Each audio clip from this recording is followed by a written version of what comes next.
Morning students. आज का हमारा नेक्स्ट टॉपिक है preparation of financial statement of life insurance business.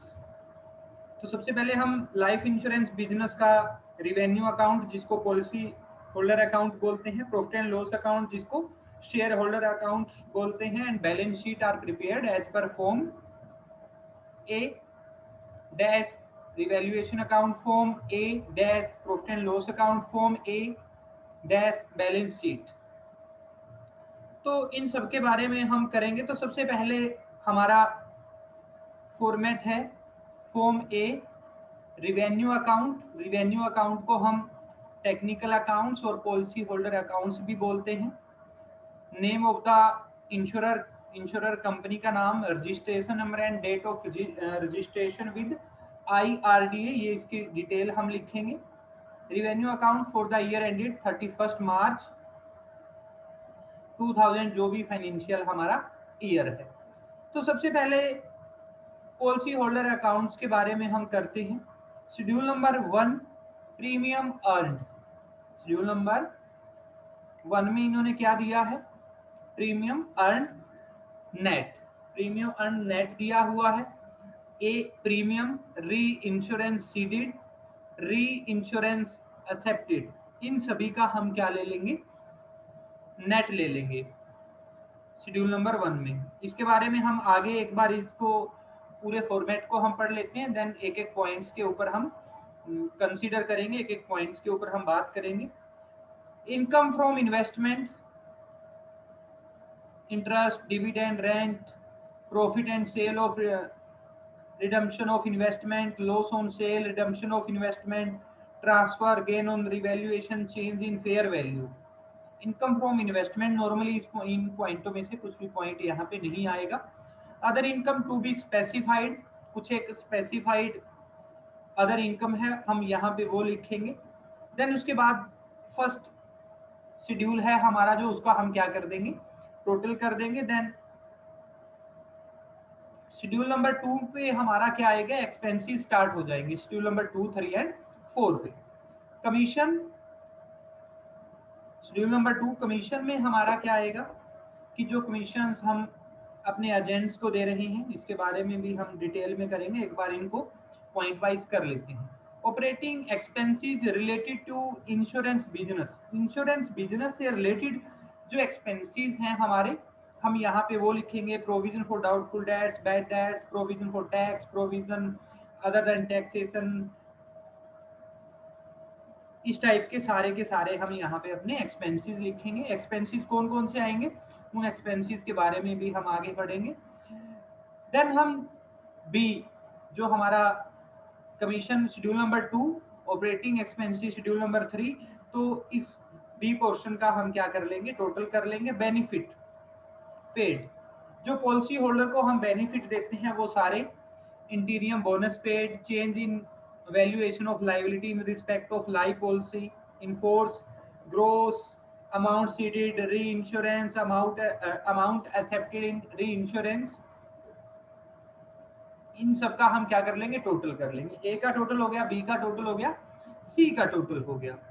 Then उसके बाद हम सरप्लस और डेफिसिट क्या निकालेंगे? ए में थी हमारी अमाउंट और इनकम जो भी थी हमारी ए क्वेश्चन में थी। बी सी में हमारी क्या थी?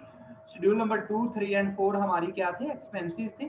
तो ए में से हम बी और सी के टोटल को माइनस कर देंगे। हमारे पास या तो सरप्लस आएगा या डेफिसिट आएगा। फिर उसके बाद एप्रोप्रिएशन करेंगे, transfer to share holder account. ये जो अमाउंट आएगा हम इसको कहाँ पे ट्रांसफर कर देंगे? शेयर होल्डर अकाउंट्स पे, means profit and loss account में हम ट्रांसफर कर देंगे। Transfer to other reserve, transfer to other reserve, कोई अदर रिजर्व है वहां पे हम डाल देंगे। Balance being fund for future appropriations, ये पॉइंट यहाँ पे नहीं आएगा, ये पॉइंट हम प्रॉफिट एंड लॉस में हम इसको यूज करेंगे। देन उसके बाद हमारा जो फॉर्मेट है form A profit and loss, वही name of insurer, registration number, date of registration with IRDA, profit and loss account for the year ended 31 March 2000, हमारा जो फाइनेंशियल ईयर होगा। Shareholder accounts non technical, और profit and loss account, ये तीनों बात ही बराबर हैं। तो सबसे पहले जो हमारा amount transferred from the policy holder accounts, technical account जो हमारा रिवेन्यू अकाउंट था, उस अकाउंट से हमारे पास जो यहाँ पे अमाउंट हमने ट्रांसफर किया है वो अमाउंट हम यहाँ पे ब्रो डाउन कर लेंगे। Then income from investment, interest, dividend और rent received, profit on sale of redemption of investment, loss on sale और redemption on investment, income, other income to be specified. इसका हम क्या कर लेंगे, पूरे का टोटल कर लेंगे।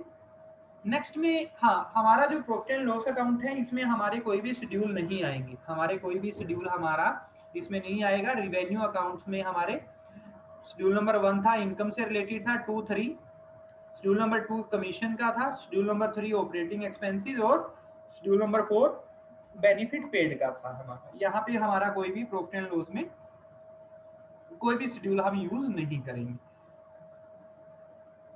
तो ए का टोटल हो जाएगा। देन उसके बाद expenses other than those directly related to the insurance business, कि वो एक्सपेंसेस जो डायरेक्टली रिलेटेड नहीं है, other than those, insurance business के अलावा यदि और एक्सपेंसेस हमारे हुए हैं कंपनी के, वो सारे यहाँ पे बैड डेट्स आ गया, प्रोविजन फॉर टैक्सेशन आ गया,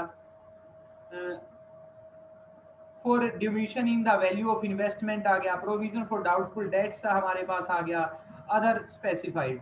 तो कोई अदर एक्सपेंसेस हैं जो डायरेक्टली रिलेटेड नहीं है इंश्योरेंस बिजनेस से, वो सारे हम यहाँ पे लिख लेंगे। टोटल हो जाएगा बी का, ए माइनस बी हम कर देंगे तो हमारे पास क्या आ जाएगा, ए माइनस बी करने के बाद हमारे पास प्रॉफिट आ जाएगा। प्रोविजन फॉर टैक्सेशन कर देंगे, आफ्टर टैक्स हमारे पास प्रॉफिट आ जाएगा। फिर हम क्या करेंगे, अप्रोप्रिएशन करेंगे। Balance at the beginning of the year, जो ईयर के स्टार्टिंग में हमारे पास बैलेंस था। इंटीरियम डिविडेंड पेड कितना किया गया है, प्रपोज्ड फाइनल डिविडेंड कितना दिया गया है, डिविडेंड डिस्ट्रीब्यूशन टैक्स कितना दिया है, transfer to reserve, transfer to reserve और अदर अकाउंट्स में कुछ अमाउंट डाला है, profit carry forward to the balance sheet, ये जो पॉइंट लिखा है, profit carried forward to the balance sheet, इसको हम क्या लिखेंगे, इसको यहाँ पे हमारा हमने एक वर्ड लिखा था हमने, balance being fund for future appropriations. तो जो रिवेन्यू अकाउंट का हमारे पास बैलेंस आया है वो कहाँ पे आ गया है, प्रॉफिट एंड लॉस में। और जो प्रॉफिट एंड लॉस का ये बैलेंस बचेगा लास्ट में, प्रॉफिट कैरी फॉरवर्ड, ये हमारा कहाँ पे शो करेंगे हम, बैलेंस शीट में। किसके नाम से शो करेंगे इसको, balance being fund for future appropriation, सीधा लिखेंगे फंड फॉर फ्यूचर एप्रोप्रिएशन के नाम से हम लिखेंगे इसको। देन कुछ एक नोट से यहाँ पे दिए हुए हैं, premium income received from business concluded in and outside India shall be separately disclosed। India के अंदर से पैसा आया है या बाहर से आया है हम उसको डिस्क्लोज करेंगे। देन उसके बाद item of expenses and income in excess of 1% of total premium, जितना हमारे पास प्रीमियम आया है उसका 1% से ज्यादा या 5 लाख, जो इन दोनों में से ज्यादा हो उसको हम सेपरेट लाइन, उसको हम डिस्क्लोज करेंगे कि ये 5 लाख रुपए या 5 लाख से ज्यादा जो आए हैं हम उसके प्रॉपर लाइनिंग करेंगे। Fee and expenses connected with claim shall be included in claim, कि मान के चलो हमने क्लेम देना है, हमारी कंपनी ने क्या करना है, क्लेम करना है, किसी व्यक्ति की डेथ होगी या कोई पॉलिसी मैच्योर होगी तो उसमें कुछ फीस और एक्सपेंसेस हैं, मान के चलो 5 लाख रुपए का की पॉलिसी थी और 10,000 एक्स्ट्रा लगे तो 5,10,000 रुपए हम उसको क्या मानेंगे, हमारी पॉलिसी का अमाउंट मानेंगे।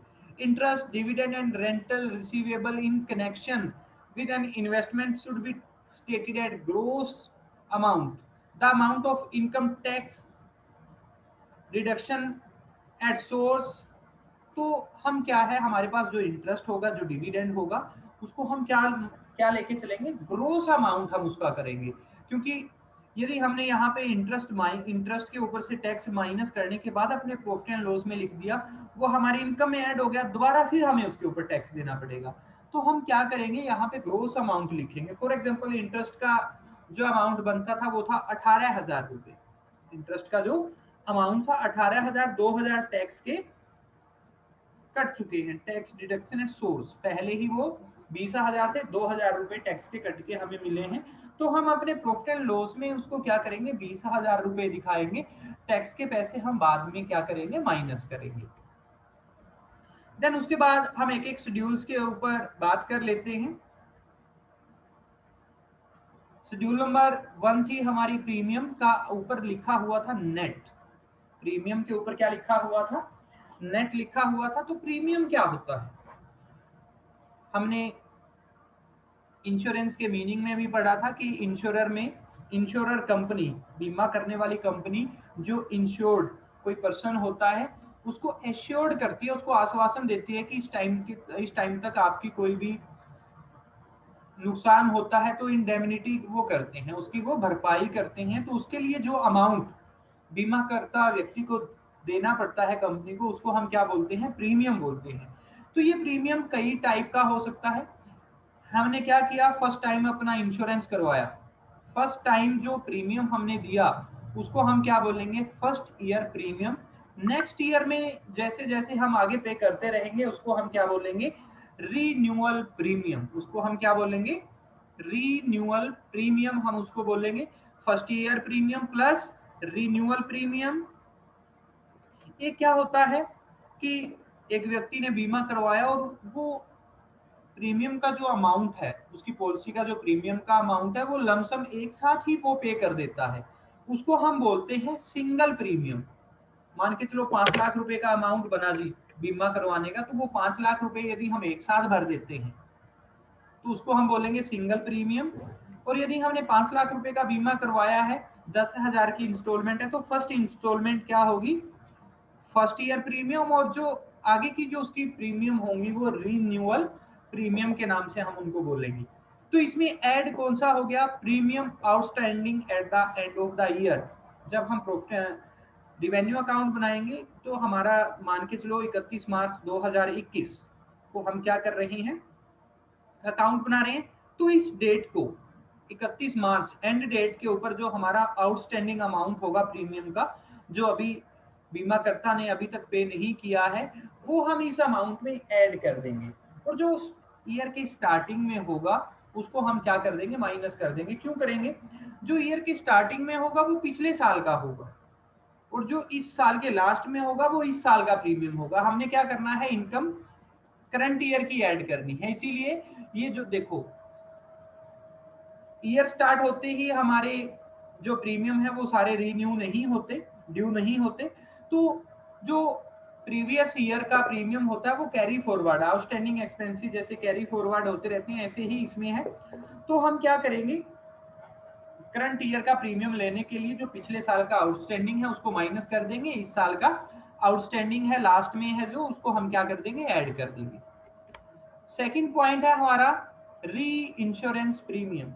ये क्या होता है, हमने क्या किया, हमारी कंपनी थी LIC, मान के चलो हमारी ये कंपनी है ABC, हमने किसी जेड व्यक्ति का बीमा कर दिया। तो हमने देखा कि बीमा का अमाउंट बहुत ज्यादा है, हमारी कंपनी उसको सहन नहीं कर पाएगी, उसको बियर नहीं कर पाएगी। तो हमारी कंपनी क्या करती है, उसमें से कुछ अमाउंट का किसी XY लिमिटेड कोई कंपनी है, उस अमाउंट का दोबारा से बीमा करवा लेती है, उस अमाउंट का दोबारा से बीमा करवा लेती है। तो उस कंपनी को, XY कंपनी को जो अमाउंट ABC कंपनी के द्वारा पे करना होता है उसको हम क्या बोलते हैं, री इंश्योरेंस प्रीमियम बोलते हैं। तो हमारी कंपनी थी ABC, हमने क्या किया, जेड व्यक्ति का बीमा कर दिया और आगे हमने XY कंपनी से बीमा करवा लिया। तो री इंश्योरेंस प्रीमियम का जो अमाउंट है हमारा प्रीमियम में से वो लेस हो जाएगा। Reinsurance premium ceded to the second insurance. देखो इन्होंने क्या बोल दिया कि आपके प्रीमियम में से वो डिडक्ट हो जाएगा। बट यदि आपने क्या कर दिया, हमारी कंपनी ABC है, कोई दूसरी कंपनी हमारी कंपनी से री इंश्योरेंस करवाती है, तो वो प्रीमियम हमें मिलेगा, वो प्रीमियम हमें मिलेगा तो वो हम अपने प्रीमियम में क्या कर लेंगे ऐड। यदि हम किसी दूसरी कंपनी से करवाते हैं तो वो प्रीमियम जो हमारे पास आया हुआ है री इंश्योरेंस प्रीमियम माइनस करेंगे। यदि हम किसी कंपनी का करते हैं तो री इंश्योरेंस प्रीमियम हम उसमें क्या कर देंगे, ऐड कर देंगे। तो ये था हमारा शेड्यूल नंबर 1 में जो प्रीमियम का अमाउंट नेट लिखा हुआ था ना, वो नेट इसी वजह से था। तो इस टाइप से हम उसकी कैलकुलेशन कर लेंगे। Then commission, schedule number 2, schedule number 2 की हम बात करते हैं कमीशन। तो एजेंट्स को कंपनी क्या करती है, कमीशंस देती है। एजेंट को क्या करती है कंपनी, कमीशंस देती है। तो वो कमीशन क्या आएगा हमारा शेड्यूल नंबर 2 में आएगा। बट इन केस ऑफ री इंश्योरेंस, जब कंपनी क्या करती है री इंश्योरेंस करवाती है तो उसका प्रीमियम, उसका भी कुछ ना कुछ प्रीमियम बनती है। हमारी कंपनी थी एबीसी, हमने एक्स वाई कंपनी से बीमा करवाया तो उसके बदले में हमें प्रीमियम मिला। हमारी ही कंपनी को, कोई एजेंट नहीं था बीच में, हमारी ही कंपनी को वो प्रीमियम मिल गया। हमारी ही कंपनी को यदि वो प्रीमियम का कमीशन हमें मिल जाता है, हमने री इंश्योरेंस करवाया एक्स वाई कंपनी से, उसके बदले में हमें 5% या 10% कमीशन मिला, हमें मिला है कमीशन, हमने दिया नहीं है। तो commission normally company, insurance company देती है, बट इंश्योरेंस कंपनी को यहाँ पे प्रीमियम मिल गया है तो उसमें हम क्या करेंगे, कमीशन में से उसको माइनस कर देंगे। देखो यहाँ पे लिखा है इन्होंने, कमीशन ऑन री insurance accepted and is added to the commission schedule number 2. Likewise, when a company pass on a part of business to some other company, then his company gives the business get commission from the company to whom it give business, such as commission is called commission on reinsurance ceded and is a gain to the company surrendering the business. It is deducted from the amount of commission in schedule number 2. यदि हमें मिलता है हमारी company को, हमने री insurance करवाया है तो हमारा क्या हो जाएगा, हमारे कमीशन में से वो माइनस हो जाएगा। यदि हमने किसी का किया है तो वो हमारे कमीशन में क्या हो जाएगा, ऐड हो जाएगा। देन पॉइंट नंबर 4 पे हम बात करते हैं। शेड्यूल नंबर 2 हमने कमीशन का किया। शेड्यूल नंबर 3 ऑपरेटिंग एक्सपेंसेस का था हमारा। ऑपरेटिंग एक्सपेंसेस में हमारे क्या कौन कौन सी टर्म आएंगी, employ salary and welfare benefit, travelling expenses, training expenses, expenses of management, administrative expenses. All other expenses are considered not directly related to insurance business and hence are taken to profit and loss account. जो directly हमारे insurance business से related हैं, ये जो 4-5 employee expenses, travelling expenses, training expenses, management expenses, administrative expenses, ये सारे हमारे क्या है, लाइफ इंश्योरेंस बिजनेस से रिलेटेड हैं, तो हमारे ये शेड्यूल नंबर 3 में आ जाएंगे। नेक्स्ट हमारा पॉइंट है क्लेम। तो क्लेम का मैंने आप लोगों को बताया था कि क्लेम या किसी व्यक्ति की डेथ हो जाती है या पॉलिसी मैच्योर हो जाती है तो उस अमाउंट को हमें क्या करना होगा, वो अमाउंट हमें क्या करना होगा, पे करना होगा पॉलिसी होल्डर को, इंश्योर्ड पर्सन को, वो हमें देना होगा। वो सारे के सारे हम कहाँ पे दिखाएंगे, शेड्यूल 4 में दिखाएंगे। तो इसके regarding, if there are expenses incurred connection with claims such as fee for policy, report, legal fees, service fees, etc., the same must be added to the amount of claim. यदि mature होने के बाद claim के regarding other expenses भी हमारे होते हैं तो वो सारे के सारे हम क्या करेंगे, वो क्लेम में ही उनको ऐड करेंगे।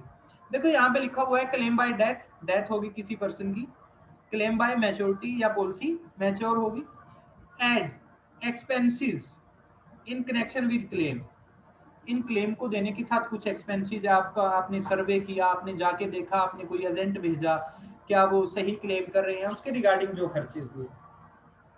देखो यहाँ पे लिखा हुआ है outstanding claim at the end of the year.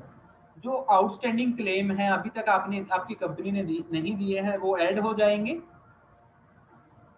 और लेस कौन से होंगे, जो बिगिनिंग ऑफ द ईयर होंगे, जो ईयर की स्टार्टिंग डेट पे आउटस्टैंडिंग बेनिफिट क्लेम है वो हमारे माइनस हो जाएंगे। लेस री इंश्योरेंस रिकवरी, देखो यहाँ पे आ गया, हमने क्या हो गया, एक व्यक्ति का हमने बीमा किया था और हमने क्या कर लिया, हमारी कंपनी ने वही बीमा री इंश्योरेंस करवा लिया। 1 करोड़ रुपए का बीमा था, हमने क्या कर लिया, 1 करोड़ रुपए का किसी व्यक्ति का बीमा किया, उसमें से 50 लाख रुपए का बीमा हमने दोबारा करवा लिया, तो क्या होगा, इस व्यक्ति का क्लेम कितना होगा, 1 करोड़ रुपए का।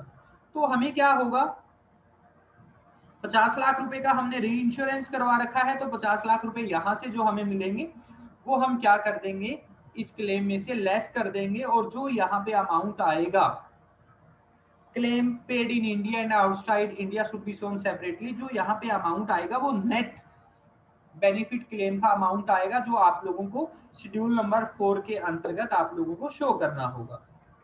पॉइंट नंबर 6 है हमारा एन्युटी। एन्युटी क्या होता है? Annuity, it is an annual payment which an insurance company guarantee to pay to the insured throughout his life in consideration of lump sum money paid by the insured in the beginning। तो annuity में क्या होता है कि life insurance company एक व्यक्ति को आश्वासन देती है कि उसकी थ्रू आउट लाइफ उसको क्या देगी, एक अमाउंट देगी, मंथली उसको कुछ ना कुछ अमाउंट देगी या एनुअली उसको पेमेंट करेगी, उसके बदले में वो कंपनी लमसम अमाउंट लेगी। फॉर एग्जांपल, एक कंपनी ने क्या किया, 1 लाख रुपए का इंश्योरेंस किसी व्यक्ति का कर दिया एज ए एन्युटी के केस में, और उसकी एनुअल इनकम, 1 साल की इनकम 20,000, जब तक उसकी पॉलिसी चलेगी उसको 20,000 रुपए पर ईयर मिलते रहेंगे। 1 लाख उसने उस व्यक्ति ने पहले दे दिया, और उस 1 लाख के बदले में कॉन्टिन्यूसली उसको क्या मिलते रहेंगे, उस व्यक्ति को 1 लाख रुपए मिलते रहेंगे। तो इस केस में हमें क्या करना होगा, जो ये 1 लाख रुपए हैं, ये 1 लाख रुपए हमें कहाँ दिखाने पड़ेंगे, और जो ये 20,000 रुपए हैं ये हमें कहाँ दिखाने पड़ेंगे। तो जो ये 1 लाख रुपए हैं एन्युटी के, ये हम दिखाएंगे रिवेन्यू अकाउंट में अदर इनकम के अंतर्गत। अदर इनकम में दिखाएंगे, प्रीमियम के जस्ट नीचे अदर इनकम का हमारा पोर्शन होगा, उसका कोई शेड्यूल नहीं है। और जो ये 20,000 रुपए है हमारे, ये क्या है, खर्चे हैं, ये हमारे क्या है, एक्सपेंडिचर है। तो इसको हम कहाँ पे दिखाएंगे, शेड्यूल नंबर 4 में, क्लेम बेनिफिट क्लेम का जो हमारा पॉइंट होगा। नेक्स्ट हमारा पॉइंट है सरेंडर वैल्यू। सरेंडर वैल्यू क्या होता है? सरेंडर मींस समर्पण कर देना।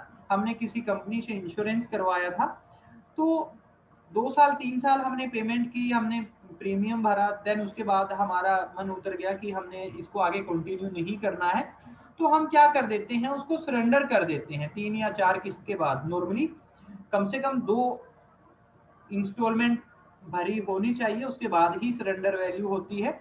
तो हमने क्या कर दिया, सरेंडर कर दिया। तो सरेंडर करने के बाद कुछ ना कुछ अमाउंट, मान के चलो हमने 1 लाख रुपए या 2 लाख रुपए प्रीमियम दे रखा था, और अब हम आगे उसको कंटिन्यू नहीं करना चाहते, तो अब हम क्या करेंगे, हमने बंद कर दिया कंपनी को, हमने जो कॉन्ट्रैक्ट था उस कॉन्ट्रैक्ट को हमने क्या कर दिया, कैंसिल कर दिया, सरेंडर कर दिया। तो उस केस में हमें कुछ ना कुछ अमाउंट वापसी में मिलेगा, कुछ ना कुछ हमें अमाउंट है वो वापसी में मिलेगा। तो उस अमाउंट को हम कहाँ पे शो करेंगे, under schedule number 4 along with claims. Benefit claim था हमारा, उसी में हम इसको क्या कर देंगे, शो कर देंगे। नेक्स्ट पॉइंट है हमारा बोनस। बोनस का हम क्या करेंगे, बोनस की जो पेमेंट होगी according to rule of IRDA act 1999 के अकॉर्डिंग, हमने पढ़ा था 1/9 profit is allocated as bonus of the policy holder with benefit. Participative policy holder थे, एक थे नॉन पार्टिसिपेटिव। पार्टिसिपेटिव को ही बोनस मिलता है, नॉन पार्टिसिपेटिव को नहीं मिलता। तो ये बोनस के तरीके कौन कौन से हो सकते हैं, bonus in cash, immediately declaration कर दी जाती है। सेकंड क्या है, रिविजनरी बोनस। रिविजनरी बोनस में क्या होगा, it is created to the policy holder account and is paid only on the maturity of the policy along with the policy money. जब आपकी पॉलिसी मैच्योर होगी उस पॉलिसी के साथ ही इसकी पेमेंट हम कर देंगे। तो इसको हम कहाँ पे दिखाएंगे, bonus paid is included schedule number 4, चाहे कैश में दे रहे हैं चाहे उसकी मैच्योरिटी के अंतर्गत हम दे रहे हैं, उसको हम कहाँ पे दिखाएंगे, शेड्यूल नंबर 4 के अंतर्गत हम उसको शो करेंगे रिवेन्यू अकाउंट में। नेक्स्ट पॉइंट है हमारा bonus in reduction of premium. कई बार क्या होता है, मान के चलो आपकी जो एनुअल प्रीमियम होता है 1,00,000 रुपए पर ईयर का है, तो कई बार कंपनी क्या कर देती है कि बोनस आपको दे रही है कि आपको 1,00,000 प्रीमियम की जगह 20,000 का बोनस दिया गया। तो कंपनी क्या करती है, उस वो जो प्रीमियम आपने देना है उसमें से 20,000 माइनस करके आपसे 80,000 रुपए ले लेती है। 20,000 रुपए आपका क्या आ गया, बोनस आ गया। जो आपने 1,00,000 रुपए पे करने थे, आपको उसकी जगह 80,000 रुपए पे करने हैं। तो इसको हम कहाँ शो करेंगे, वहीं पे करेंगे शेड्यूल नंबर 4 में। बट यदि हमने ऐसा कर रखा है, एडजस्टमेंट में ऐसा दिया हुआ है, in case it is given in adjustment it will also be added to the amount premium in schedule number 1। यदि ट्रायल बैलेंस के अंदर दे रखा है तो हम शेड्यूल नंबर 4 के अंदर ही एंट्री करेंगे। और यदि ये एडजस्टमेंट के अंतर्गत दे रखा है तो वो जो 20,000 रुपए प्रीमियम के कम आए हैं, 1,00,000 की जगह 80,000 हमने लिखे है ना, वो 20,000 प्रीमियम के हमें ऐड करने पड़ेंगे शेड्यूल नंबर 1 में, प्रीमियम की जगह पे जो हमने बोनस के तौर पे कम लिए थे। नेक्स्ट पॉइंट है policy renewal fees. Policy renewal fees हमने पढ़ा था फर्स्ट ईयर प्रीमियम और फिर रिन्यूअल पॉलिसी। तो हमारी जो रिन्यूअल पॉलिसी है उसको हम अदर इनकम के अंतर्गत दिखाएंगे। Registration fees, life insurance company usually charge some fees for registering the policy. It is not related to the insurance business. ये जो रजिस्ट्रेशन की फीस है हमारी, ये हमारी प्रॉफिट एंड लॉस में अदर इनकम में शो करेंगे, रिवेन्यू अकाउंट में नहीं आएगा। Share transfer fees, endorsement fees, assignment fees, ये सारी की सारी हमारी कहाँ पे आएंगी, हमारी प्रॉफिट एंड लॉस में हम इनको लिखेंगे अदर इनकम के अंतर्गत। इंटरेस्ट, डिविडेंड एंड रेंट्स, ये सारे के सारे हमारे प्रॉफिट एंड लॉस में इनकम फ्रॉम इन्वेस्टमेंट पोर्शन के अंतर्गत आएंगे। हमने पढ़ा था बैड डेट्स, हमारे amount left unrecovered out of advance made by insurance company is called bad debts. Bad debts are shown in profit and loss account under a separate head. Under the separate head के अंतर्गत bad debts को दिखाएंगे। ऐसे ही provision के अंतर्गत depreciation को दिखाएंगे, income tax को प्रॉफिट एंड लॉस के अंतर्गत हम दिखाएंगे। इंटीरियम डिविडेंड, इंटीरियम डिविडेंड यदि हम दे रहे हैं, प्रपोज डिविडेंड दे रहे हैं, फाइनल डिविडेंड दे रहे हैं, तो ये सारे एप्रोप्रिएशन में हम क्या करेंगे, शो करेंगे प्रॉफिट एंड लॉस के अंतर्गत। आगे देखो इन्होंने ये दिया हुआ है balance left in revenue account. जो रिवेन्यू अकाउंट का सरप्लस होगा उस रिवेन्यू अकाउंट के सरप्लस को हम प्रॉफिट एंड लॉस में ट्रांसफर कर देंगे। एंड जो प्रॉफिट एंड लॉस का सरप्लस होगा उसको हम फंड फॉर फ्यूचर एप्रोप्रिएशन के नाम से बैलेंस शीट में क्या कर देंगे, ट्रांसफर कर देंगे। नेक्स्ट पॉइंट है हमारा determination of profit and loss insurance business. कि जो इंश्योरेंस बिजनेस होता है, इंश्योरेंस बिजनेस में हम अपना प्रॉफिट एंड लॉस कैसे करते हैं। प्रॉफिट एंड लॉस लाइफ, जैसे यदि हम जनरल इंश्योरेंस की बात करें तो उसमें तो हमें पता है 1 ईयर का होता है। यदि 1 साल के बाद किसी ने क्लेम कर दिया तो ठीक है, हम पे कर देंगे, अदरवाइज वो सारे के सारे जो प्रीमियम का अमाउंट होता है हमारी इनकम होती है। बट यहाँ पे लाइफ इंश्योरेंस में 20 साल का, 30 साल का, 50 साल की ऐसे पॉलिसी होती है। क्या हम ऐसा नहीं मान सकते कि किसी व्यक्ति ने प्रीमियम करवाया, 1 साल उसको कुछ भी अमाउंट नहीं दिया गया, तो उसका जो प्रीमियम का अमाउंट है 1 साल का, वो हमारी सारी इनकम कंसीडर हम उसको कर लें? ऐसा हम नहीं कर सकते, ऐसा हम नहीं कर सकते। तो जो लाइफ इंश्योरेंस है उसका सेपरेटली जो हमें लाइबिलिटी है हमारी, कि जो हमारी पॉलिसी है, हमारी कंपनी ने जितनी भी पॉलिसी कर रखी है उनकी फ्यूचर की लाइबिलिटी, आज के दिन यदि इन सारी लाइबिलिटी की हमें पेमेंट करनी पड़े, आज के दिन वो अमाउंट कितना होगा, आज के दिन वो अमाउंट कितना होगा, उस अमाउंट को हम क्या करते हैं, इवेल्युएट करते हैं। दोबारा से रिपीट कर रहा हूं, नेट लाइबिलिटी हमारी कैसी यहाँ पे निकलेगी। मान के चलो हमारी कंपनी ने 500 पॉलिसी कर रखी है लाइफ इंश्योरेंस की, तो इन 500 पॉलिसी जो कोई 5 साल के बाद है, कोई 10 साल के, कोई 20 साल के बाद मैच्योर होने वाली है, यदि नेट प्रेजेंट वैल्यू का फॉर्मूला लगा के आज के दिन इन सभी पॉलिसी का अमाउंट आज के दिन हम देखें कि कितने रुपए बनेगा, यदि हम इन सब पॉलिसी के पैसे आज पे करें तो हमें कितने पे करने पड़ेंगे, एक नंबर। और दूसरा कि इनसे हमें प्रीमियम कितना मिलना है आज के दिन, उसका उसका इवेल्युएशन हमें करें।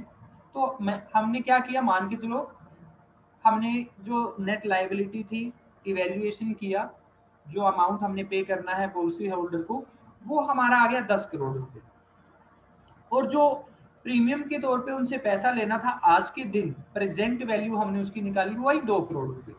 तो 10 करोड़ में से 2 करोड़ रुपए यदि हम माइनस कर देंगे तो वो हमारी क्या आ जाएगी, नेट लायबिलिटी आ जाएगी।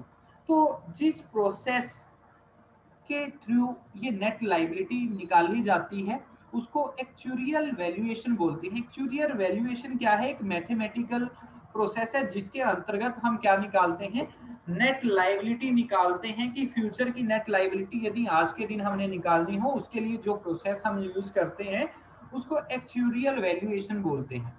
और जो इसके एक्सपर्ट होते हैं एक्चुरीज, उनको हम क्या बोलते हैं, एक्चुरीज बोलते हैं। मैथमेटिकल प्रोसेस के दौरान हम इसका क्या कर लेते हैं, इवैल्यूएशन कर लेते हैं। IRDA एक्ट के अकॉर्डिंग हम क्या है, हर साल एक कंपनी को, एक लाइफ इंश्योरेंस कंपनी को हर साल IRDA एक्ट के अकॉर्डिंग हर साल एक्चुरियल वैल्यूएशन करके नेट लायबिलिटी उसको निकालनी होगी। नेट लायबिलिटी कैसे निकालनी होगी, amount paid for all policy present value, premium received in future present value, को लायबिलिटी में से प्रीमियम माइनस कर देंगे, जो नेट लायबिलिटी हमारी आएगी।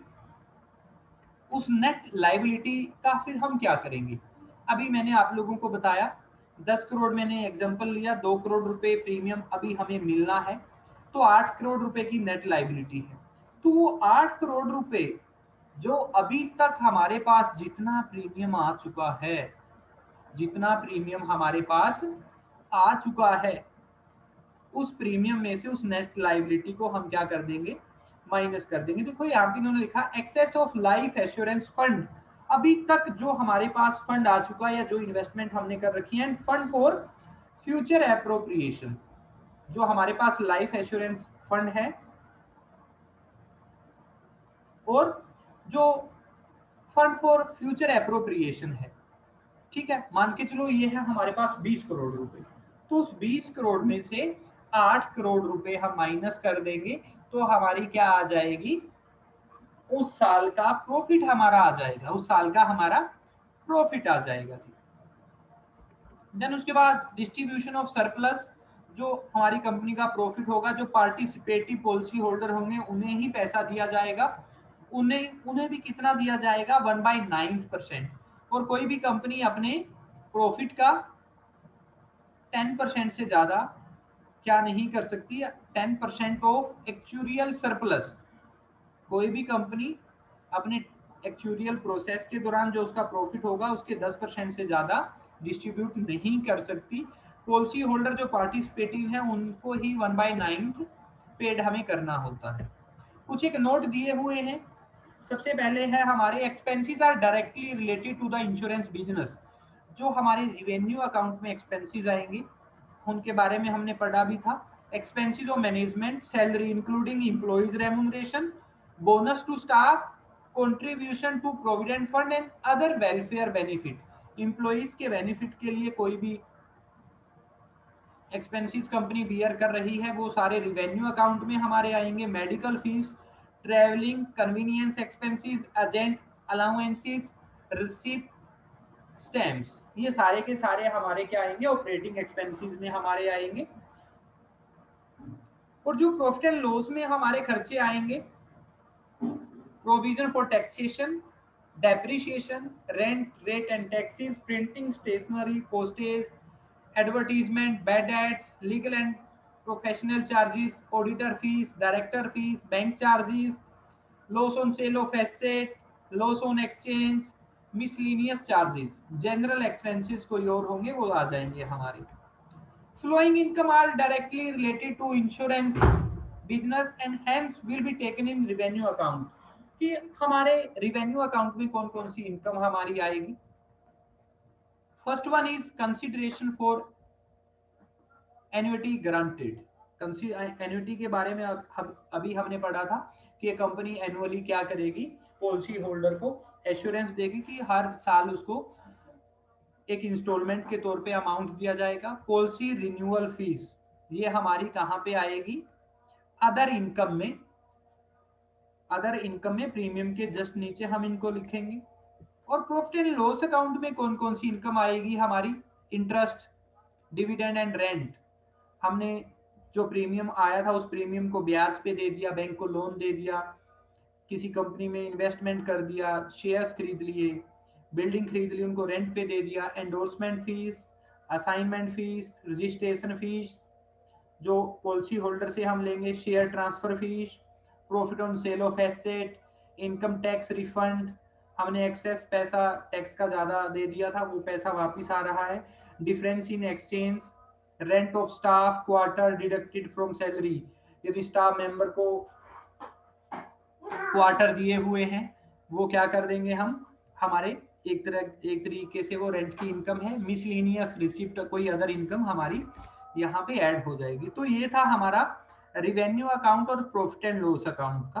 तो ये 4 शेड्यूल है हमारी जो रिवेन्यू अकाउंट में ही आती है. फर्स्ट वन जो शेड्यूल थी प्रीमियम की, सेकंड वन थी कमीशन की, एंड थर्ड वन थी ऑपरेटिंग एक्सपेंसेस की, एंड फोर्थ जो हमारी शेड्यूल थी वो थी बेनिफिट पेड की. ये सारी की सारी शेड्यूल रिवेन्यू अकाउंट में आएंगी. रिवेन्यू का जो बैलेंस होगा उसको ब्रो डाउन करके प्रॉफिट एंड लॉस में हम ले आएंगे. And profit and loss account में हमारी कोई भी शेड्यूल नहीं आएगी. प्रॉफिट एंड लॉस का जो सरप्लस अमाउंट होगा एप्रोप्रिएशंस के बाद, future appropriation for future fund में हम क्या कर देंगे, उसको बैलेंस शीट में ट्रांसफर कर देंगे. आज का लिए हमारा यही टॉपिक था. आप लोगों ने बड़े ध्यान से आप लोग इसको देख लेना. आप लोगों की कोई भी क्वेरी होगी तो आप लोग मेरे से संपर्क कर सकते हो, व्हाट्सएप के थ्रू, फोन कॉल्स के थ्रू. आज के लिए इतना ही. बाय बाय सभी को.